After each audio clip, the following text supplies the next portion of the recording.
Carré, je ne commence par vous évidemment, puisque vous êtes à la fois notre hôte aujourd'hui, hein, et puis notre soutien aussi majeur qui avait voulu qu'on organise ce Human Day Picardie ici, au théâtre Jean Vilar à Saint-Quentin. En quoi c'est porteur de sens pour vous un Human Day Picardie à Saint-Quentin? D'abord, bonjour à tous. Ravi que cette édition puisse se passer au sein du théâtre dans ce si bel écrin. Et peut-être parce que j'aime toujours bien un peu en profiter pour tester, s'il y a des gens dans la salle qui rentrent pour la première fois au sein de ce théâtre, s'ils veulent bien lever la main. Oh! Une belle majorité. Alors, vous dire que nous avons 4 salles de spectacle, dont ce magnifique théâtre. Il y a à peu près 90 spectacles qui sont donnés tout au long de l'année. Et donc, je vous invite aussi à regarder la programmation de la saison culturelle, parce que quand on est dans une salle, vous avez vu l'acoustique et le décor, c'est assez extraordinaire. Alors, ça se prête pour les événements culturels, mais aussi pour les temps d'échange et de réflexion comme celui d'aujourd'hui. Donc, effectivement, pour nous, ce rendez-vous maintenant annuel qui est proposé par Réseau RH est vraiment un moment très important. Et je remercie Jean-Michel Bertonnet, le président de Réseau RH, ses vice-présidents, ses bénévoles, les membres également, de tout ce qu'ils apportent sur le territoire en soutien de l'industrie, en soutien des entreprises, avec des réflexions locales et des solutions locales. Alors c'est aujourd'hui cet échange, mais c'est aussi les programmes de formation sur mesure. On échangeait il y a quelques instants avec Jean-Michel sur ces maintenances ou Agrocosme. On a vraiment beaucoup de chance d'avoir cette plus-value-là sur le territoire pour monter des opérations gagnantes-gagnantes, profitables pour les entreprises, mais aussi profitables pour la population locale. Et qui de mieux pour en parler que les entreprises elles-mêmes. Et donc c'est évidemment la force du réseau, et c'est pour cela qu'on soutient au niveau de la communauté d'agglomération. Et puis ces temps d'échange et de réflexion, notamment pour tous ceux qui sont en responsabilité, et c'est au cœur de la démarche de cet après-midi, puisque on a tous énormément d'enjeux. On est pris par les urgences de nos fonctions, des missions qui sont les nôtres, de ce qui nous est demandé dans nos entreprises ou dans nos entreprises publiques. Et c'est très important aussi d'avoir des temps, je dirais, d'espaces de réflexion qui sont des espaces de confiance, dans lesquels il est possible de prendre un peu de recul, de partager les expériences et aussi de s'interroger sur la façon dont le monde évolue, le monde de l'entreprise également, et d'essayer de trouver les meilleures façons de faire pour répondre à nos objectifs chacun. Alors Human Day, c'est l'humain au cœur des organisations, et aujourd'hui on parle particulièrement de management. À quel point vous pensez que c'est important aujourd'hui de justement prendre du recul, comme vous le disiez, sur ce sujet-là? Alors c'est très important parce qu'on est dans un moment de grand changement qui percute totalement les missions des managers, mais également les entreprises et les entreprises publiques sur ce qu'elles ont à donner ou à produire. Donc il y a déjà les enjeux autour de cela dans un monde qui évolue très vite et un monde qui est en crise. On a vécu 4 années de crise successive.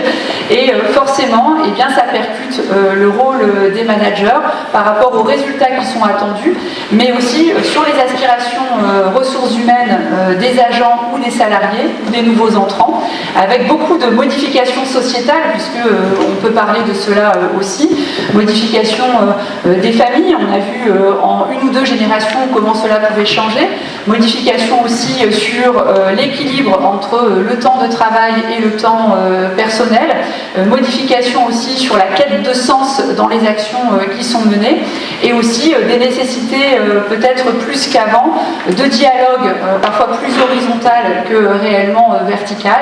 Et donc le manager, eh bien, il est au cœur de tous les paradoxes dans des missions qui ne sont pas si simples que cela, à la fois par les objectifs que j'ai pu décrire ou eh bien, tout ce qui vient se confronter à nous, et tout simplement aussi parce que quand on est manager, on travaille avec de l'humain. C'est ça aussi le plus important, dans sa diversité, dans sa pluralité, et donc c'est aussi une dimension très importante de pouvoir et d'être en capacité de s'adapter sans percuter ses propres valeurs. Donc le thème est très bien choisi aujourd'hui, mais on l'avait déjà senti parce que quand on s'était retrouvé à Nesle l'année dernière, on sentait qu'il y avait beaucoup de tiraillements aussi de chacun d'entre nous par rapport à la meilleure façon d'opérer pour obtenir des résultats tout en faisant en sorte que cela se passe bien sur le plan des ressources humaines. La communauté d'agglomération du Saint-Quentinois, c'est combien de collaborateurs? Alors, ville et agglo, ce qu'on est mutualisé, c'est 1500 collaborateurs. Donc, vous dire que les enjeux de management sont très importants, à la fois avec ce qui correspond au CODIR, mais aussi aux managers de proximité, parce qu'on a une centaine de métiers très différents. C'est un service public qui est très intégré. Je parle sous le contrôle aussi de notre VP sur les déchets ménagers, par exemple. On a tout en régie. Donc, c'est des fonctions de proximité, des fonctions qui sont dans les bureaux aussi, et donc autant de management qui sont un peu différents à exercer en fonction des travaux des équipes. Et donc on a beaucoup réfléchi aussi à la manière d'accompagner les personnels. Et je ne sais pas si les équipes RH sont présentes dans la salle. Beaucoup. Mais voilà, on a Hélène Orpiola notamment qui est notre DGA en charge des ressources humaines et toutes ces équipes qui ont travaillé aussi à des outils de management pour former, accompagner les managers quand ils soit prennent le poste, soit quand on a des nouveaux entrants, avec toute une série d'ateliers qui sont des ateliers collectifs. Et après aussi des temps mensuels avec des temps RH qui sont proposés parce que c'est très important aussi de soutenir et d'accompagner les managers et ce n'est pas si facile que cela. Merci Mme Macaré, je sais que vous avez un engagement juste après, mais je reviens vers vous avec une autre question juste après. Vous êtes entouré par deux autres intervenants pour cette agora d'ouverture, des représentants de grandes organisations patronales, de réseaux entrepreneuriaux, qui ont aussi l'étiquette de dirigeants d'entreprise tous les deux. Merci d'être avec nous. J'aimerais aussi votre point de vue sur l'importance du management aujourd'hui pour vous. Allez-y, M. Coardi, vous êtes, je le rappelle, président de la CPME Hauts-de-France et dirigeant de la Prairie du Château. Pour une fois qu'on a un homme, on laisse exprimer un peu plus. Il est en minorité, effectivement, aujourd'hui. Bon, il faut vous dire que Pascal est une bonne copine. On s'entend très bien, même si on défend parfois des positions qui sont à la marge un peu différentes, on s'entend très bien. Le management. Le management dans nos entreprises. Alors, moi, mon public à la CPME, c'est des TPE, des PME. Ce sont des gens qui ont d'abord un métier, un savoir-faire, qui ont du vécu, qui ont un métier qui plaît en général. Vous savez, dans une entreprise, il faut avoir un produit, un bon produit si possible, et avoir un besoin en face. Et à un moment, il se pose la question de le fabriquer, de le distribuer, et c'est là où on a besoin de personnel. Mais c'est pas tout à fait naturel chez nous le fait d'employer. Donc, en général, nos chefs d'entreprise font ça comme ils l'ont vu faire, avec l'habitude. Je l'ai fait, moi, à d'autres moments. Forcément, les premières embauches, je ne suis pas sûr que les entretiens étaient parfaits. Mais en tout cas, ça m'a permis d'avancer dans mes affaires. Mais c'est surtout pour souligner le fait que le management, ça peut s'apprendre. J'ai un gros avantage, c'est que je commence à prendre de l'âge. Donc, en effet, j'ai eu des expériences qui m'ont permis d'apprendre. Mais pour ceux qui sont peut-être en début de carrière, en démarrage, sachez que ça s'apprend. Manager, il y a des méthodes, il y a des pratiques. Ça évite souvent de faire le pire, ça évite de se tromper, ça fait gagner beaucoup de temps. Ça s'apprend dans les écoles, mais aussi sur le terrain, avec l'expérience, c'est ça que vous nous dites? Ça s'apprend sur le terrain, mais ça prend du temps. Si on apprend sur le terrain, ça prend du temps. C'est pas tout à fait inné, donc se faire accompagner, c'est pas mal non plus. Il y a beaucoup de méthodes. C'est vrai qu'on peut sortir d'une école avec des formations de management qui sont très bien faites aujourd'hui. On en a sur le territoire. Des formations, du coaching, c'est ça? Tout à fait, mais on peut apprendre tout au long de la vie. On peut également se faire accompagner par peut-être parfois un consultant, par un programme de formation qui permet d'aller plus vite à l'essentiel et encore une fois de ne pas faire de bêtises. L'enjeu managériel, vous le sentez aussi comme une préoccupation importante de vos adhérents, de vos membres? Alors oui, c'est très important. Et bon, à titre personnel, moi, mon entreprise, on est entre 40 et 50 personnes. Sur le MEDEF, c'est une quinzaine de personnes. Et en tant que président de Taisance, c'est 800 personnes. Donc vraiment, le management est très, très variable. Mais c'est un enjeu très, très, très important pour planifier, pouvoir prévoir, organiser les équipes, s'adapter et aux différents collaborateurs que l'on a, et il faut garder voilà, une très grande ouverture d'esprit, la transparence, la mobilisation et l'apprentissage justement, et l'apprentissage pour nous et pour nos collaborateurs tout au long de la vie, et c'est vraiment un élément très très important pour tenir toutes les équipes, qu'on soit petites ou grandes entreprises. Alors je retiens un mot-clé que vous avez dit, il faut s'adapter. On a l'impression que le monde a changé ces dernières années. Qu'est-ce qui a vraiment évolué? Qu'est-ce qui n'est plus pareil qu'avant? Qu'est-ce qui, pour vous, change la donne dans le management et qui doit être le constat de départ justement pour s'adapter? Qu'est-ce qui vous semble... Moi, je ne pense pas qu'il y ait de changement. Non, je parle de rapport au travail, je parle quelquefois de monde post-Covid, vous voyez ce que je veux dire? Non, parce que je pense qu'il faut le côté de s'adapter. C'est, je veux dire, moi j'ai repris mon entreprise dans l'Aisne, je suis venue dans l'Aisne il y a 30 ans, à peu près, 30 ans. Bon, ça met un coup de vieux, bon. Mais je veux dire, s'adapter, c'est constamment. S'adapter à une autre culture, à un autre département, et aussi à des gens, voilà, des gens qui changent. Il y a eu le Covid, il y a des autres manières de travailler, il y a le télétravail, il y a des gens, voilà, et puis d'autres, des générations très différentes, et il faut vraiment être très ouvert, il faut toujours être à l'écoute, et essayer d'apporter aux équipes le maximum d'aide pour que ce soit le plus rentable pour toute l'entreprise. Et bon, je veux dire, bon, après j'en reparlerai, mais chez nous, on est tous dans le même bateau. Donc il faut qu'on s'adapte les uns les autres. On est un petit peu d'horizons différents, on a plusieurs générations différentes, des manières de voir différentes, et bon, je veux dire, il faut vraiment pouvoir absorber tous ces différents changements. On est déjà presque là sur une méthode, hein. L'écoute qui est la base a priori de votre vision pour s'adapter et essayer d'avoir le meilleur management possible. Emmanuel Coardi, qu'est-ce qui a changé pour vous dans ce nouveau monde, entre guillemets? Peut-être qu'il n'existe pas, hein, d'ailleurs, c'est peut-être vrai aussi. Je pense qu'on n'en a pas fini. Je pense que le monde est en évolution permanente, les technologies évoluent, les métiers évoluent et les attentes de collaborateurs évoluent. Et on aura l'occasion d'échanger sur d'autres aspects, sur d'autres tables rondes sans doute, mais je pense qu'aujourd'hui il faut vraiment se poser la question de ce que chacun dans l'entreprise vient chercher dans l'entreprise. On ne vient pas chercher du temps contre un salaire. Madame Macaré, dernière petite question pour vous, je sais que vous devez nous quitter et que vous revenez après. Je reviendrai tout à l'heure, c'est vrai que j'ai des obsèques à 14h30, voilà, adaptation, ça fait partie évidemment de nos métiers en permanence. Donc oui, alors j'ai déjà un petit peu évoqué tout à l'heure, alors nous la difficulté aussi, alors peut-être comme les entreprises également, c'est qu'on est percuté souvent par des décisions qui nous échappent.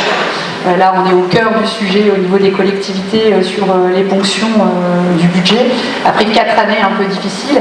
Et donc, c'est de réussir à quand même mobiliser le collectif sur des sujets qui sont des sujets plus difficiles, alors qu'on n'a pas démérité sur les missions qui sont les nôtres, mais qui nous obligent tout de même à devoir à chaque fois rebalayer les cartes et emmener le collectif et les agents. Donc, c'est parfois un jeu d'équilibriste aussi qui n'est pas si facile que cela et qui peut heurter nos valeurs ou nos convictions, mais adaptation à nouveau, et on doit donc faire avec. Voilà. Autre mot-clé, là, on va en reparler, ça va être un de nos fils conducteurs, cette notion d'équilibre. On parlait tout à l'heure de bienveillance et de performance. Mais merci d'être été avec nous et on vous retrouve tout à l'heure cet après-midi. Merci beaucoup. Alors, tous les deux, vous êtes...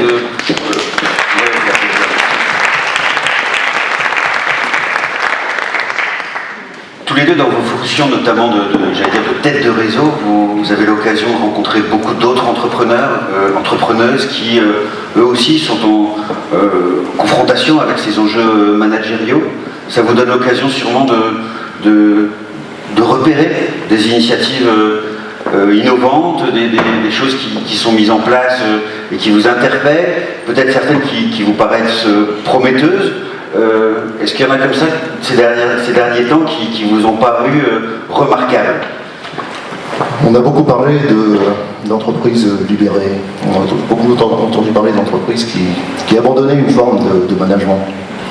Alors, c'est pas vrai, on n'abandonne pas complètement le management, on confie le management de façon distincte à certains niveaux de participation en entreprise.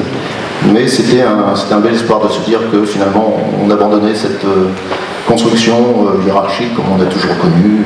Voilà, il y a beaucoup de RH ici et de managers, donc des organigrammes en râteau, on a tout vu en pyramide. Presque à l'horizontale, voilà. Ouais. Aujourd'hui, je vois qu'il y a des tentatives d'explorer d'autres champs, d'explorer d'autres façons de travailler. On a vu tout l'esprit qu'on a pu qualifier de start-up à un moment où on laissait la liberté sur le temps de travail. On a vu, par la force des choses, avec la crise sanitaire, arriver le télétravail que l'on a su absorber dans nos entreprises. Je le signale. Il n'y a pas eu beaucoup de défaillances liées à ce changement de mode de travail.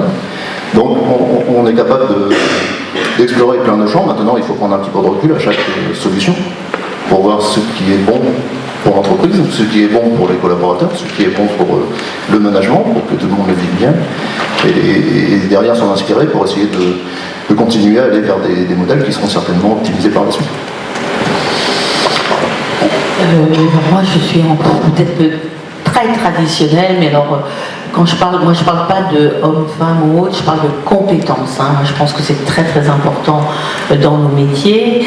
Et sur les innovations, bon, les choses innovantes, bon, nous on a mis en pratique, mais je l'ai vu et ça marche très très bien, c'est la semaine de 4 jours. J'avoue que c'est... Bon. Dans beaucoup de filières, il y a la restauration, l'industrie, il y a ce sujet-là de... Il y a ce sujet et nous on a mis la semaine de 4 jours depuis septembre-octobre 2023. Ça permet de faire des économies sur les transports pour nos collaborateurs. Mais bon, je craignais, j'avoue, je disais mais bon, 3 jours de repos, 4 jours de travail, est-ce que le lundi, quand on va revenir, on aura envie, voilà. Et en fin de compte, la productivité n'a pas baissé, même voire augmenté. On se réorganise différemment dans une productivité. Donc ça, c'est les innovations qui ont permis, innovation si on peut dire, ça a été très très productif. Le télétravail, ça a beaucoup marché pendant un petit moment, on voit du recul en arrière, ça dépend beaucoup des personnes. Il y a des gens faits pour le télétravail, d'autres pas, mais ça peut amener beaucoup de bonnes choses dans une entreprise quand les personnes sont faites pour, hein, je veux dire, sont autonomes et indépendantes. Il y a après... nous, c'est pas innovant, mais les bonnes pratiques que j'ai pu voir, c'est les moments de convivialité dans une entreprise avec les équipes, mais ça c'est très vieillot, mais ça marche toujours. Le lien, voilà, le repas de fin d'année, le repas pour les vacances, le Beaujolais nouveau, et encore nous le Beaujolais nouveau. Bon, alors c'est... C'est bientôt avec l'histoire, d'ailleurs. Oui, non, mais je veux dire, bon, il y a le côté... Vous préparez quelque chose, peut-être. Voilà, on n'a pas fait attention.